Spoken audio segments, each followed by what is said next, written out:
So I wanted to talk to you about posture and structure, strength. Um, just a very, very simple concept. You're familiar with a pyramid, right? Uh, there's a reason that it's a notoriously strong structure, and it's because as it rises, it peaks in, basically meaning that the base is always going to be bigger and more stable than the rest of it. Of course, pyramids are not the only shape, and humans are far from pyramids. But the idea is that your base in relation to your center of gravity needs to be wider. And the simple concept is that regarding your foot position, you need your center of gravity inside of your feet. There are, of course, exceptions. There are going to be cases where you need to lean. There are going to be cases where you need the momentum and whatnot. I mean, I can't think of too many vaults that you can do by keeping your center of gravity inside of your base. But vaulting is, of course, not for stability. Vaulting is for mobility. So the idea is, for stability, you want your base wider and surrounding the single point of your center of gravity, and of course wide enough to deal with how tall you are. So that being the case,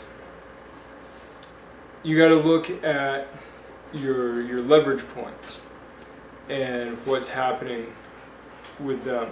So your massive points of leverage as far as your structure, especially standing structure, are your ankles, your knees, and your hips. Your shoulders can come into play too, but shoulders are at the very top, and that's the last consideration really. So as far as your feet go, basically your feet can be side by side, or one in front of the other, or some variation in between. There's not really any other way they can be. Now, side by side can be absolutely together and out into a full side split. Same thing with the forward and backward. They can be one in front of the other, just barely, or all the way into a full split. You could, and I mean, you can play with various, hours on the clock per se, but the idea is pretty much you've got lateral and vertical, not really vertical, but that kind of axis that you're dealing with. And that being the case, you have to consider the fact that your stability comes from gravity pushing down and your muscles resisting it. So when you're dealing with that, if all of a sudden your center of gravity is beyond your base, now gravity is pushing on your center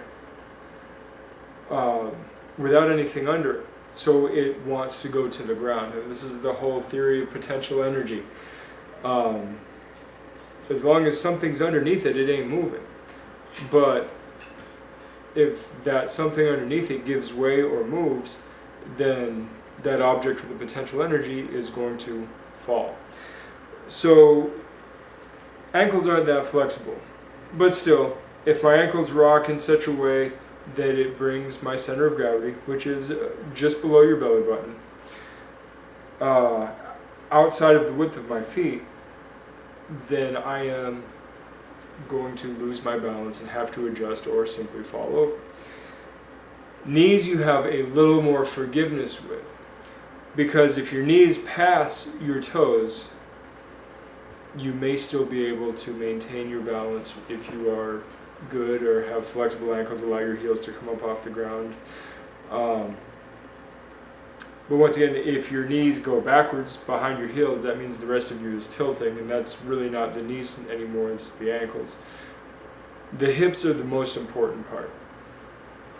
If your hips shift to a point where, if I'm going side to side and my hips shift past where my leg is, I start falling over. If I'm standing on 2 feet, my legs are actually forming a bit of a triangle with my pelvis to keep me up. If I all of a sudden remove one leg, over I go. I have to shift my weight completely onto one leg in order to stand on one leg so that my leg is vertical, or relatively so. Same thing with forward and back. If my hips go significantly past, basically if the front side of my hips goes past the back of my ankle, I'm falling over. If my ass goes beyond the center point of my foot, I'm going over. This is not rocket science, but people tend to forget about their structure. And especially in martial arts and hand-to-hand combat, you're dealing with the potential for somebody to be exploiting your lack of structure. We see it in grappling arts all the time, especially in throwing arts. Judo, Shuai Jiao, Aikido, Mongolian wrestling, Greco-Roman wrestling. If we can get your center of gravity moving outside of your base, you're going over. And it's really that simple. So I just want you to start thinking about foot placement and center of gravity. And just remember, your center of gravity is just below your belly button. Females have a slightly lower center of gravity than males, but still right around just below your belly button. Your hips are the most important part. I mentioned the shoulders earlier. If you can get the shoulders to tilt back, especially if you're not a particularly flexible person, you're going to go over. So just keep that in mind. Center of gravity, always inside the base, and be mindful of where your feet, where your legs are, what your hips are doing in relation to that. And you will find that you have an increased sense of balance when you're just mindful of it. And of course, there's plenty of training that you can do to surround that and to bolster that and give you an even better sense of balance. But that is beyond the scope of this video. I will talk to you guys later. Good journey.